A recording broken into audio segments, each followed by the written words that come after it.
ঢাকাই সিনেমার জনপ্রিয় নায়ক আরেফিন শুভ কাজ শুরু করেছেন তার নতুন অ্যাকশনধর্মী সিনেমার শুটিং। এতে তার বিপরীতে আছেন চিত্রনায়িকা বিদ্যা সিনহা মিম। নতুন এই জুটির আভাস সোশ্যাল মিডিয়ায় প্রকাশ পাওয়ার পর থেকেই দর্শকদের মধ্যে আগ্রহ বেড়েছে কয়েক গুণ।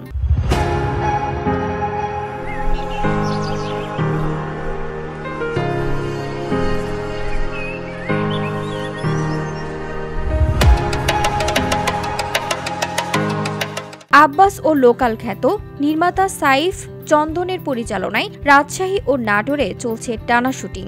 জানা যায় পুরোপুরি অ্যাকশন অবতারে দেখা যাবে শুভকে। এরই মধ্যে শুটিং সেট থেকে ফাঁস হওয়া একটি ছবিতে উঠে এসেছে তার লুক, লম্বা চুল, রক্তমাখা শরীর আর দুই হাতে রক্তাক্ত কোড়াল, যা দেখে ধারণা মিলেছে চরিত্রটি হবে তুমুল অ্যাকশনময়।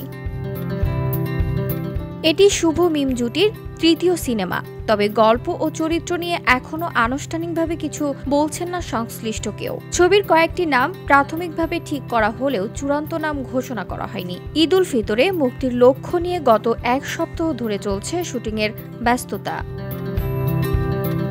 ভিওটি বাংলা নিউজ ডেস্ক।